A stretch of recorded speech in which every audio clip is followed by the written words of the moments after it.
Okay, it's work. It's work. All It's right, work. all right, Nice. all right. Very So, nice. so, Maybe um, go ghost. all right, all right. Good afternoon, everyone, and Happy New Year. Welcome to our lecture series. My name is Chibuzor Marcel, and I'm affiliated with the Pan-African Citizen Science Lab. So today we are going to be treating nebulae. We're going to be treating nebulae. So as part of the things we are going to be covering today, we are going to be learning about nebulae and types of nebulae and origin of nebulae, then the formation of stars in nebulae or nebula. Now, you've hear me say nebula, nebulae, nebula, nebulae. So sometimes these things confuse, but I'm going to explain all of them. So in the introduction of nebulae, nebula simply means it's a Latin word for cloud, okay? Just like the cloud we have on Earth, we have in the sky on Earth. So that is the Latin word for cloud, because nebula actually looks like cloud, but it is the cloud that is in the universe, the cloud of the universe. So a nebula is a giant cloud made up of dust and gas in space or in the universe. So it is a cloud, it's a giant cloud of dust and gas in space. So before I delve further, I want to explain some tenses. Nebula is the singular form, where nebulae or nebulas is the plural form. So you can hear some people say nebulae, you can hear some people say nebulas. They are the same thing. It's just that the English people in the United Kingdom, where English originated, use nebulae. Where the United States, American English, they use nebulas. So if I use nebulae or nebulas, they're actually the same. I'm still correct. So now back to our discussion about being clouds and nebulae. So a typical cloud on Earth is like this, okay? It is made up of water vapor, okay, and also ice crystal. And a typical cloud on Earth is a source for rain and snow. It's a source of rain and snow. But for a nebulae, the nebula cloud, it is made up of 99% helium, 99% helium, and um and hydrogen.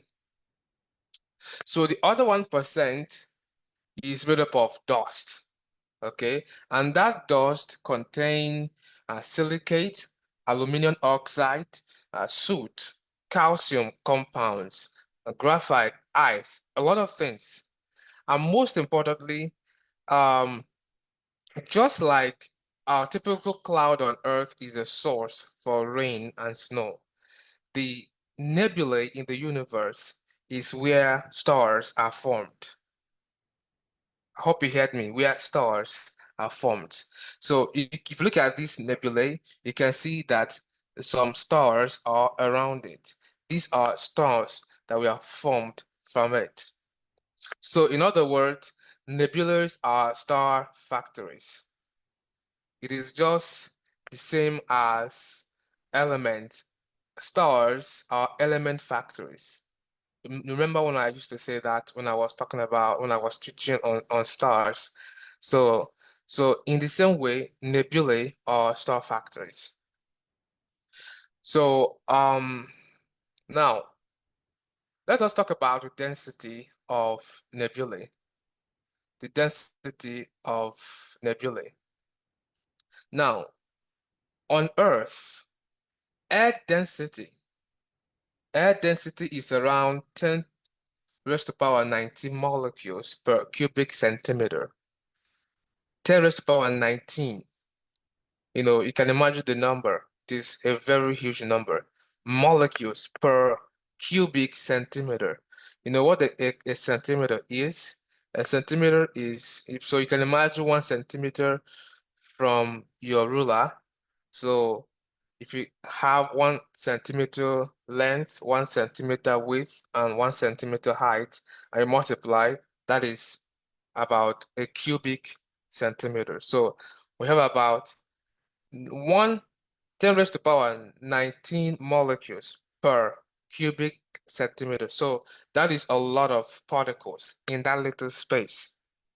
Now, if you evacuate all the air in a room, like you want to create a vacuum, if you want to create a vacuum, what we call vacuum, like evacuating all the air in a room, you can't perfectly evacuate all the air, okay?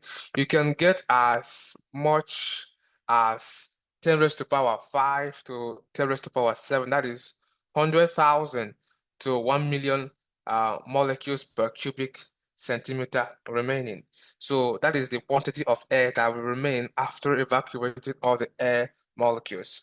So but it is still pretty good, okay, for whatever you want to use it for. So when we get up to that amount, we say that we have created a vacuum on Earth. So now, if you compare that to the density of the densest nebula that we have detected so far, the densest nebulae is just 10,000, like 10 raised to the power 4 molecules per cubic centimeter. So that is 10 times. So this is 100,000 for a vacuum on Earth. And this is the density of the densest nebula that we have detected, which is 10,000. So if you divide it two, you see that um, even the vacuum, even our own vacuum on Earth is 10 times denser than these nebulae. So tells you, so so it tells you how empty it is. It is almost empty space. Okay, so but why can we still see them? Why can we still see them if they are almost an empty space? So the reason why we can still see them is because they are very big. So this is an example of a nebula. This is the pillar of creation. Okay, so it is very big. So and you know how stars are. Stars are very big. So and I said that they are star factories. So if you compare that to all the stars surrounding it, all these little dots of light are stars that form from it. So you can imagine how big it is to be able to form all of these stars as if they are grains of sand.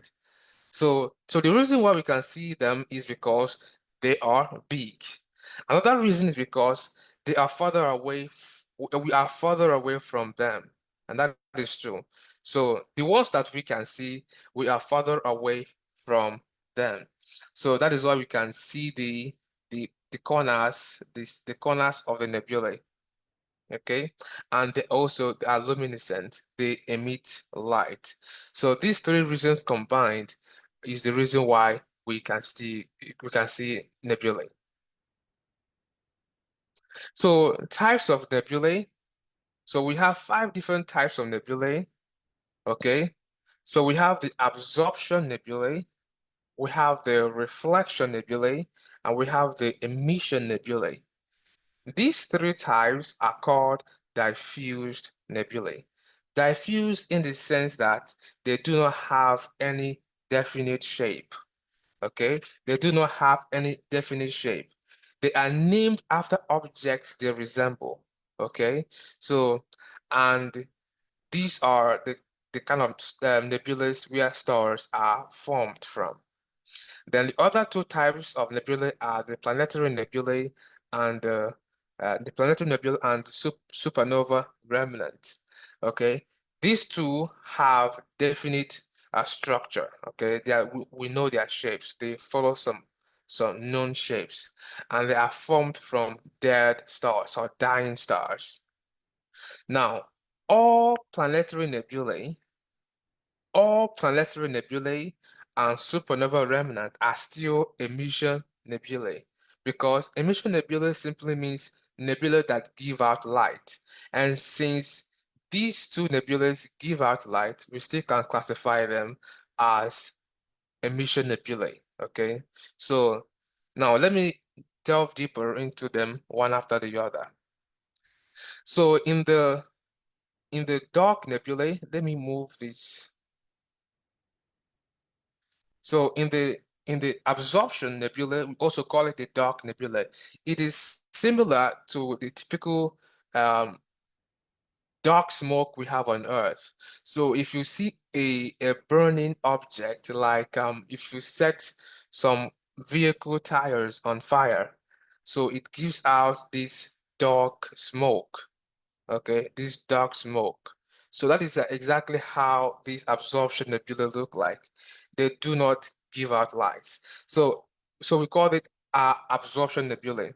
So dark nebulas are a dense cloud of gas and dust that appear as dark, opaque region in space. So most region in space that we think that they are empty space or void.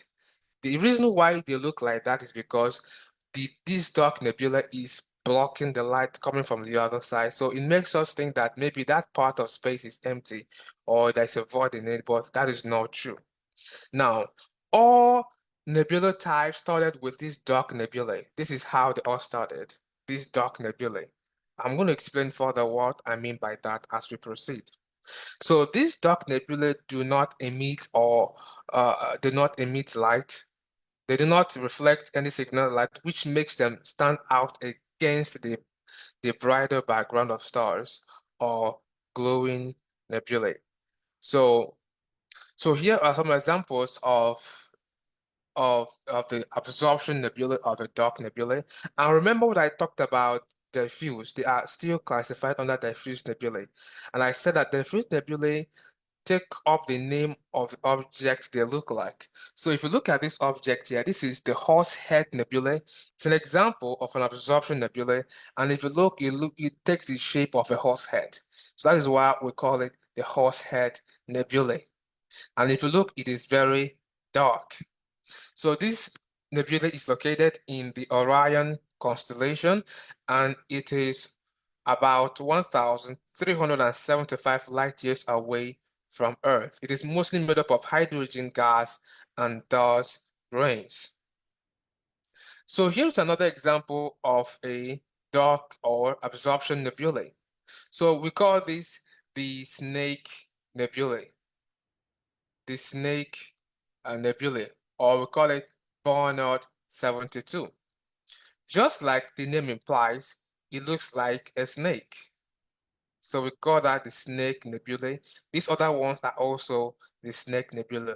And you can see that it is blocking all of them, all of these dark absorption nebula are blocking the light coming from the other side, making you think that uh, maybe there's a void. There's not a void there, just that there are just nebula blocking light from the other side. So this nebula is located at a distance of about 650 light years from Earth, and it is still made up of hydrogen gas and dust. So we call this the Snake Nebula. So we have Bernard 68, which is the most popular absorption nebula that we know today. So the first time I saw this picture when I was still new to astronomy, I thought there was a void there was a void in space, like this is an empty space, and I was just so curious. So why should there be stars here and there's a void here? So and I recently, when I started studying further, I discovered that there are stars even here, just that this nebula is blocking them. Okay, and how you can tell is this: if you observe at the corners of this, you see that the stars are looking reddish in color, and the reason is because as you move inwards, the nebula gets denser and denser. So these ones here are less dense than these ones at the center. So because of that, here they are scattering light. They have scattered off the blue light and now allowing the red light to penetrate. Just like what happens during sunset and sunrise. When during sunset and sunrise, the sun appears red. This is because the dust in the Earth's atmosphere have scattered off the blue light. leaving off the red to penetrate. So this Bernard 68 is also part of this next nebula that I just mentioned. This is just it here. This is the Barnard. So it is actually zoomed in here. Okay. So it is also made up of hydrogen gas and dust grains. Now, one thing about these absorption nebula is this. They are very good at hiding stars. They are very good at hiding stars. Stars could be forming right inside of them, but nobody would know because in the optical spectrum, they are blocking light in the optical spectrum. So how we know that stars are forming inside of them is through the use of infrared telescopes, infrared space telescopes or ground-based telescopes. That is how we get to know. And I'm going to show you more pictures as we proceed. And remember what I talked about here. If you look at this nebulae, you see that stars are forming around it. Okay, stars are forming around, like there are stars around it. But inside of it, there are still stars, but you will not be able to see them because the light cannot pass through. Okay, they have scattered off all the light, including even the red light. Or maybe, should I say, they have absorbed all the light. So they are very good at concealing um, stars or what is happening right inside of them. And that has actually prevented us from learning about the birth of stars because most stars are formed in this kind of situation. Then we have the reflection nebulae, just like we have reflection of light off polished surfaces. Okay, so this is light from the sun incident on polished surface like a glass or a mirror. So it is being reflected off. So that is exactly how these nebulae work. Their work is to reflect off light. So reflection nebulae are clouds of interstellar dust that reflect the light from nearby stars. Okay, so now, unlike emission nebulae, I think I've explained what it means a little bit, although I have not explained it in full. Emission nebulae are those nebulae that just give off they give off light on their own. So as I'm saying, unlike emission nebulae, reflection nebulae shine because they scatter and reflect light from surrounding stars. So that is how we see and notice them. So, and the reason is uh, uh, because of the dust in them is exactly what happens on Earth, like what I've just explained about sunset and sunrise. Okay, the reason why we have sunset and sunrise, we have red, we have sun evenings and morning looking reddish is because of the scattering. It's because of the dust in the atmosphere, not the gas molecules in the atmosphere. No, it's because of the dust particles in the atmosphere. That is why this happens. And that is why the sky is blue. And that is why these nebula are also bluish in color. So it is due to the scattering processes. So this is just exactly. So there are hundreds of known reflection nebulae. So now explaining this in detail. So this is our atmosphere. So when light from the sun comes in, white light is made up of 7 colors. We have the red, the orange, the yellow, the green, the blue, the indigo, and the violet. Okay. So, but energetic ones, the energetic ones are scattered more quickly by this dust, while less energetic ones can just penetrate too. So the red color, the red part of of the spectrum can pass through easily.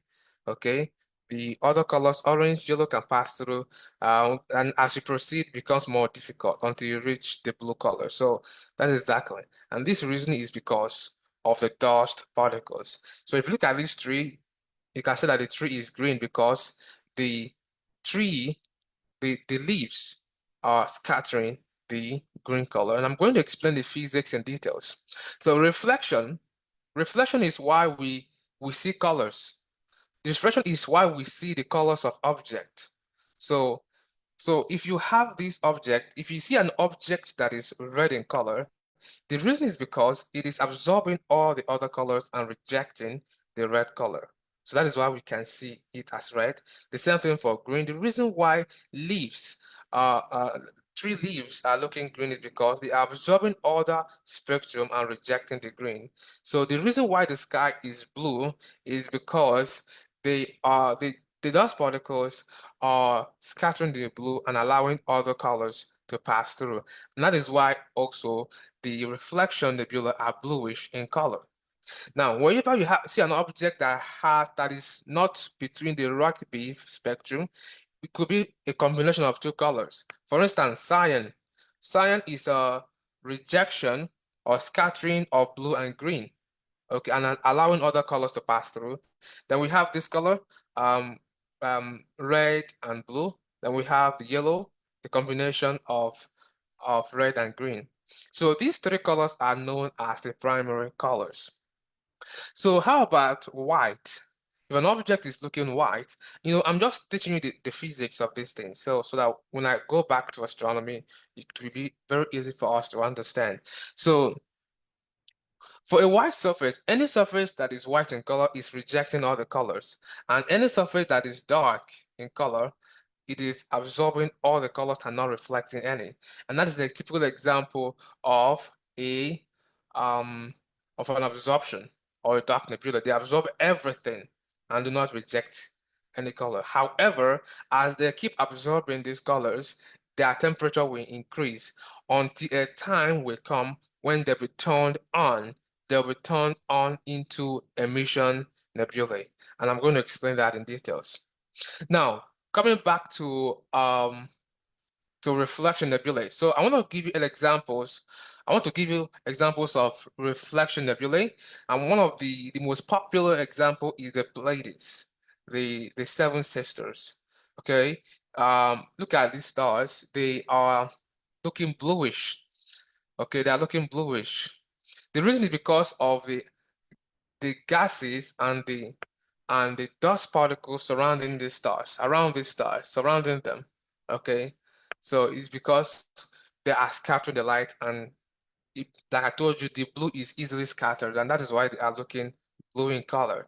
Please, you should not mistake it as blue stars. They are not blue stars, and I'm going to explain that in details. Sometimes because we can fall tempted by calling them blue stars, that's considering the idea of reflection nebulae.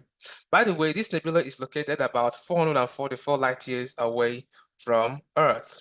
So other examples of the reflection nebulae is the Witch Head nebulae. So look at the Witch Head nebulae. I don't maybe looking like the head of witches, but if you look at the stars, you see they are looking bluish in color. Okay, the reason why they're looking bluish is not because, like I said, it's not because of their intrinsic color, like intrinsic color of the stars. No, it's because of the dust particles around the stars. So other examples is the LBD 769 or the Drunken Dragon Nebulae, so they can easily be spotted.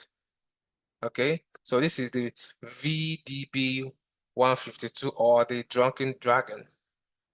The drunken, okay, another example of the drunken dragon. Okay, another example. Then we have the Orion B nebulae. So these are just typical examples of of reflection nebulae.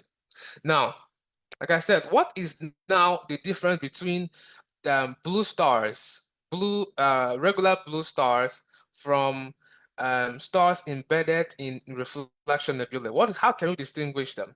Because if you look at this example that I just showed you, someone that is not knowledgeable about astronomy might say these are blue stars. It is not true. They're not blue stars. In fact, there could be stars of other spectral types, but because of the scattering, we can mistake it as blue stars. So let us understand why. And let us see the difference between regular blue stars and reflection nebula, reflection nebula stars. So for regular blue stars, okay, for regular blue stars, emitted light is not polarized. Okay, so but for reflection nebula stars, for reflection nebula stars, the light the light that is scattered is polarized. So if on physics, when light is incident on a surface and it is scattered, it is the the emergent ray is usually polarized. Okay. So if you want to understand what I mean by polarization, um it is a light that is flowing in one direction, like it is not flowing in multiple directions. An example of systems that have such kind of behavior is your computer screen. Okay, your computer screen, the light is polarized, and one part of the reason is to reduce the brightness so that it does not hurt your eye. So if you turn to one side to look at your screen of your computer, you see that it is darkened. This reason is because the light is flowing in one direction. For unpolarized light, it is flowing in all directions. So light from normal sources, from stars, from your lantern, are not polarized.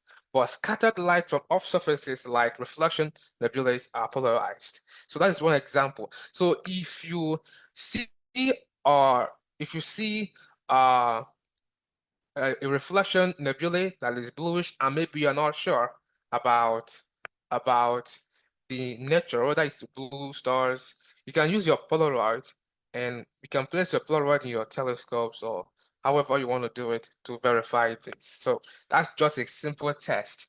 So another difference is that blue stars emit less infrared because they are humongous, so they emit a lot of energy in the optical and higher energy spectrum, but not much in the infrared. However, the for the reflection nebula stars, they often emit infrared due to the heated dust grains. So that is all about that. Now let us come into emission nebula. This is the mother of all nebulas. The mother, all the nebulas have emission nebula as their surname. Okay, so let us discuss the emission nebulae. So emission nebulas are clouds of gas and are clouds of gas and dust that emit their own light. So they are luminous. Okay, they are self-luminous kind of nebulae. And remember what I told you about dark nebulae. Dark nebulae, they are just there absorbing light and also reflecting light, but mostly they are absorbing the light. So at a point, they are going to be turned on, and that is just the science. So as they continue to absorb the light, the particles, the hydrogen, because they're mostly made up of hydrogen, in them we get excited. Okay, so they will begin to absorb the energy. Okay, and once they absorb the energy, they will move to a higher energy state. And as nature might have it, they will still give off that energy and reduce and come back to their ground state. So that is called excitation and de-excitation. So that emission, so when they fall back, when the electrons fall back to their ground state and emit energy, so we see that the particle will emit light, we give off light. Okay. So now when you have a huge quantity of these nebulae, so we're not talking about atoms now, we're not talking about the whole cloud system. So we say that it is an emission nebula. So the primary source of this light comes from ionized gas, especially hydrogen that is energized by nearby young hot stars. So thousands of these nebulae have been identified. So that will lead us into a lot of things, okay? We're going to spend a lot of time in this part. So colors now as these nebulae give off light, they give off different colors of light due to the chemical element present in them. Okay, so we're going to be discussing this because this is very important for astrophotography. So remember the 7 colors of white light. Okay, so for hydrogen, if you have hydrogen, nitrogen, and sulfur, these 3 elements give off red light. They give off red light. Okay, oxygen and iron give off cyan or green light. Then helium, carbon, give off blue or violet color light, okay? Then we have neon and sulfur give off red and orange. So that is just the color uh, these substances give out when they are heated. Okay. So now that would bring me to astrophotography. Some of the pictures that we see in astrophotography, some people ask this question if they are real. And the answer is yes and no. So it depends. Okay, for instance, imagine that you are in a particular region of space where you have hydrogen, nitrogen, and sulfur. In reality, excuse me, in reality, they are going to be red. But for us to be able to map out the different chemical elements present in them, we are going to reassign the colors. So we might decide to give hydrogen red, nitrogen green, and sulfur blue. So that when we combine the colors, we will know that, okay, this part has a lot of hydrogen or nitrogen or sulfur. So the colors are sometimes false and sometimes the colors are true. So that will lead us to astrophotography and some of the colors. Let us learn some of the colors in some of these beautiful pictures that we see all over the internet. So for the Rosette Nebula, this is the Rosette Nebula. Um, it is located at about 5,200 light years from Earth in the constellation Monoceros. So here are the chemical elements present. The red is mostly hydrogen. It can also be what? Nitrogen. It can also be what? Sulfur. We have seen that before. Then we have the blue part. The blue part is mostly made up of what? Oxygen. Okay. Then we have the dust particles. So another example is the Cassiopeia A nebulae. Okay, it's a supernova remnant. It's a supernova remnant. It is located about 11,000 light years from Earth. Look at how beautiful it looks like. It's one of the most beautiful nebulae. So now the dominant chemicals and their colors, the oxygen there is, so if you look at the green is the oxygen, green, blue, oxygen. Then we can see nitrogen is red. The nitrogen is red. The sulfur is also red. Okay, maybe if we want to investigate further and between nitrogen and sulfur, maybe we can change the color. But for now, the combination of the two, so they could be nitrogen or sulfur. Then the orange could be iron. So that is the color assigned to it. The orange could be iron. Then the neon is also red. So these red colors has a combination of other chemical elements, which you can still further distinguish if you reassign the colors. So depending on what you want to look, astrophotography depends on what you want to get. If you're interested in the science, you go for the science. If you're interested in the business part of it, you go for the business part of it because, this is a very lucrative business in developed countries. Some people devote their lives in astrophotography. Then we have dust particles. So here is the North American nebulae. It looks like the shape of the United States. It's located at a distance of about 2,590 light years away in the Cygnus Nebula, Cygnus constellation. So the hydrogen is red, the oxygen is green or blue, then the sulfur is deep red. Then we have dust particles. I think here is also, I think it's the dark nebulae. Some dark nebulae are there. Oh, observation nebulae. So we have the Orion, the Great Orion Nebulae is very popular nebulae. Some people say that it is visible with the naked eyes. I'm not sure because I have poor sight. However, the distance is around 1,344 light years away, and it is located in the constellation Orion. So the colors present are red, hydrogen, oxygen is green, blue, and we have sulfur red. And if you also observe, you see some reflection, some stars that are looking bluish. They're not blue stars. These are reflection nebulae surrounding those stars. Okay. Then we have dust particles. So we have the Lagoon Nebulae. Okay, it is located about 4,100 light years away. It has hydrogen, red, oxygen, blue-green, sulfur red, and then we have dust particles. And also we have some reflection nebulae surrounding some stars. Those stars that are looking bluish, I'm very sure they are surrounded by reflection nebulae. So so we have the Bubble Nebulae, a very beautiful nebulae.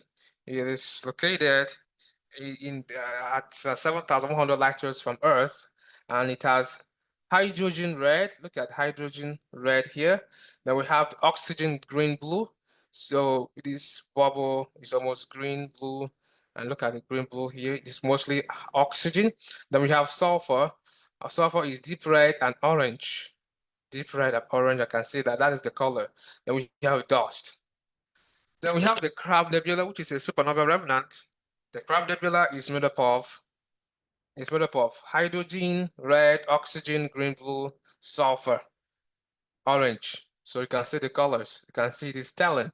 And there's something that is very common. The blue is common, the red is common, right? So that should tell you something. So we have the blue here, we have the red or maybe the orange. So very common, pretty much common. Red, blue, orange, very much common in the universe. So the Carina Nebulae, so you can tell this is oxygen or nitrogen or sulfur, and this is so this is oxygen, the blue part, and here is nitrogen or hydrogen. Then some stars are looking bluish there, maybe probably because of they are blue stars, or maybe because they're surrounded by reflection nebulae. So we have the Cat Eye Nebulae. So you can tell what it is contains. So the red is hydrogen or sulfur or nitrogen. Then the blue is oxygen. Then the green is also maybe oxygen, maybe. So here you can tell what it is. This is the helix nebulae, and here is the ring nebulae. So red and blue due to ionized hydrogen and oxygen. So in the combination, let us see some examples of nebulae that have a combination of these examples.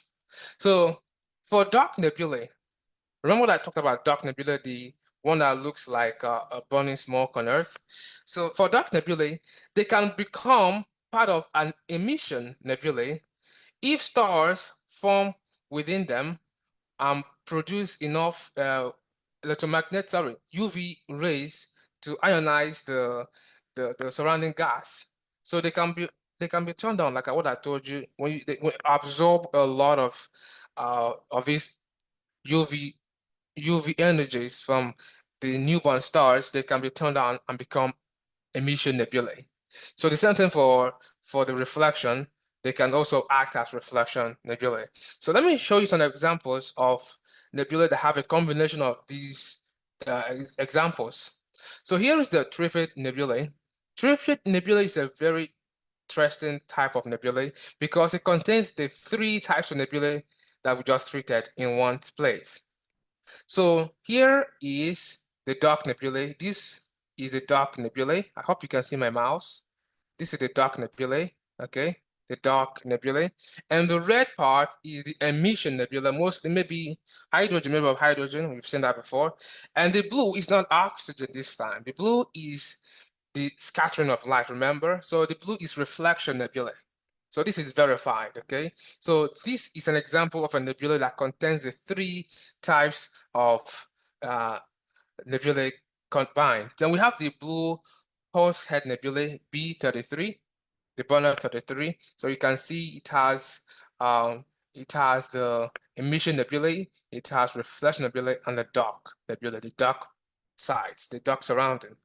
And here the Carina nebulae, it has the emission nebulae, and if you look, you can see some patches of darkness there. So I guess they are coming from the absorption nebulae or dark nebulae.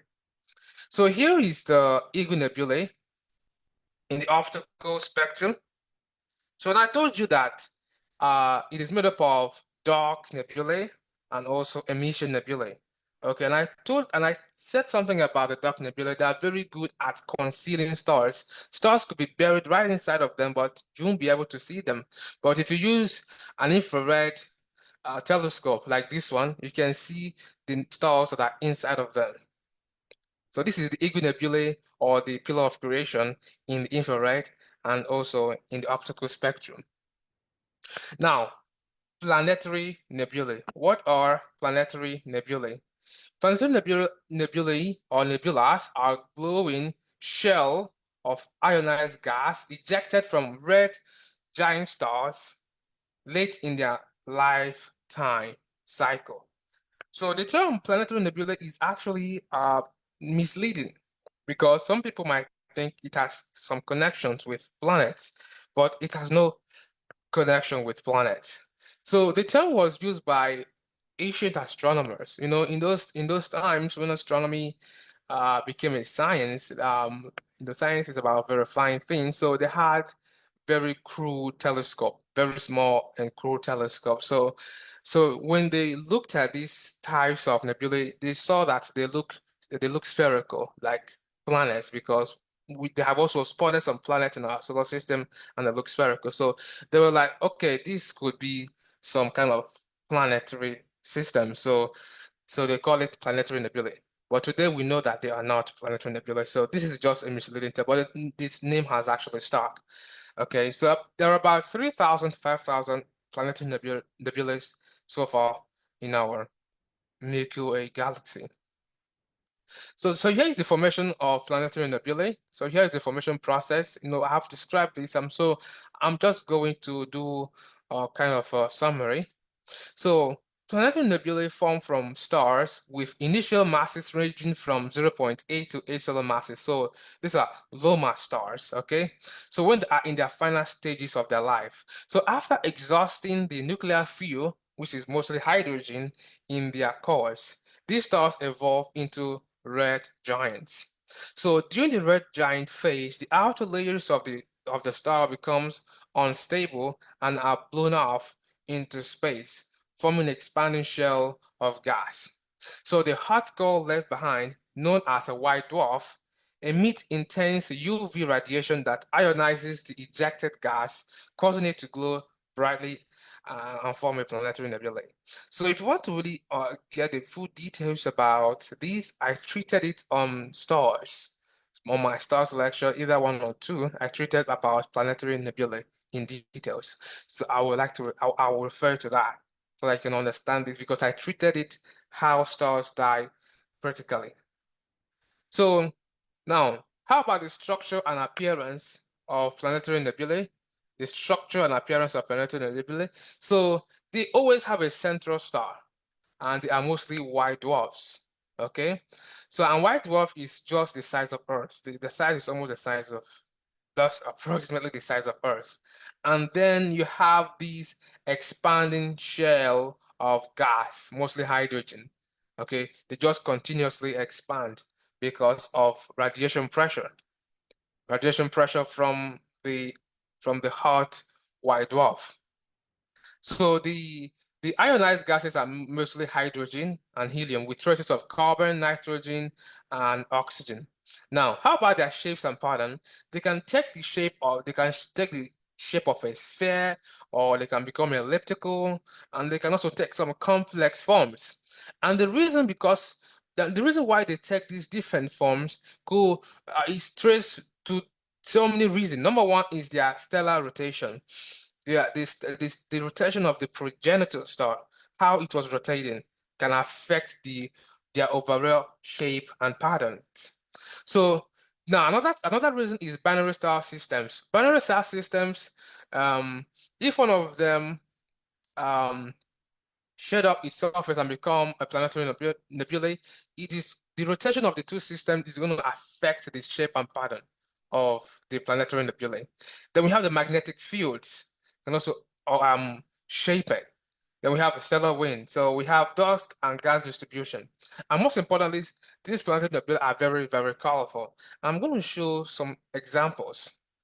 So here is the look at these planetary nebulae are one of the most beautiful things in the universe. Look at this cat eye nebulae. Look at how beautiful it looks like. Very, very beautiful. So it's part of the complexity we were talking about. So here's the ring nebulae. So here is the Eskimo nebulae, different colors, very beautiful. Then here is the hourglass nebulae. Then we have the helix nebulae. We have the ghost of Jupiter nebulae. Very, very beautiful and very colorful. So here is the other types of nebulae. So you can see they can assume different shapes because of these factors, which are stellar rotation, binary star system, magnetic fields, and stellar winds. Then we have dust and gas distributions.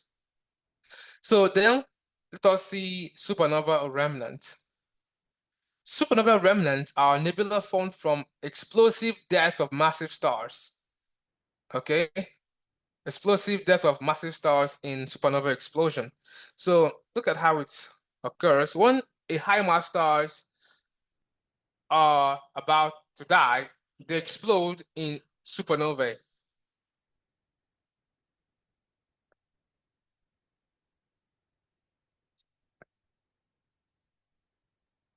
So the so the ejected particles surround.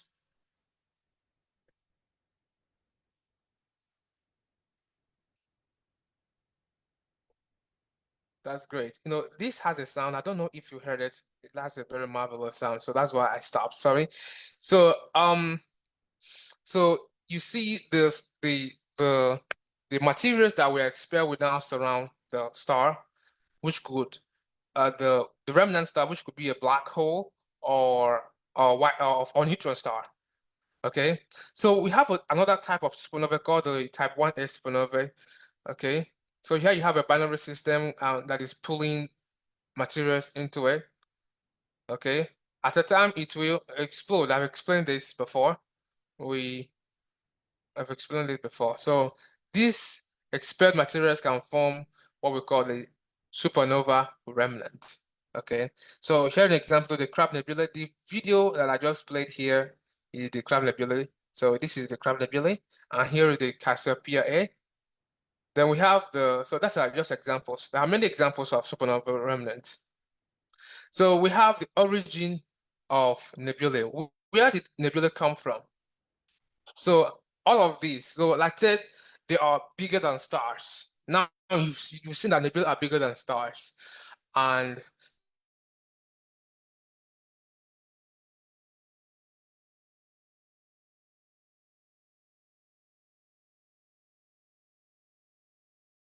so where did they come from? Where did they come from?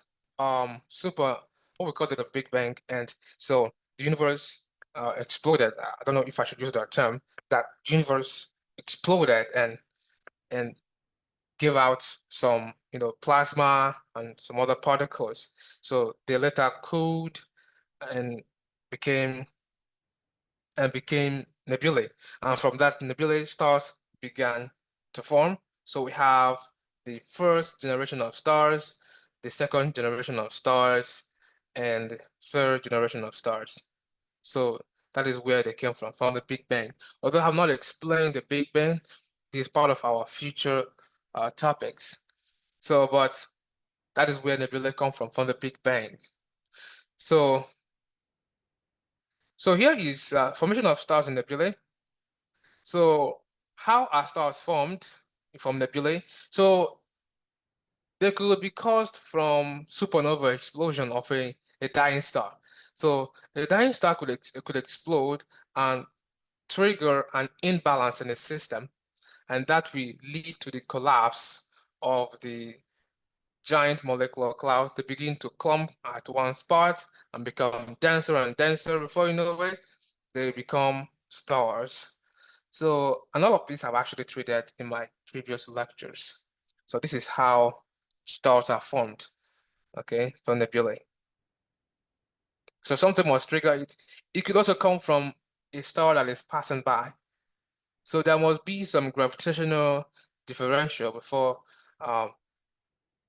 they could be triggered. Although this process takes millions of years, it is not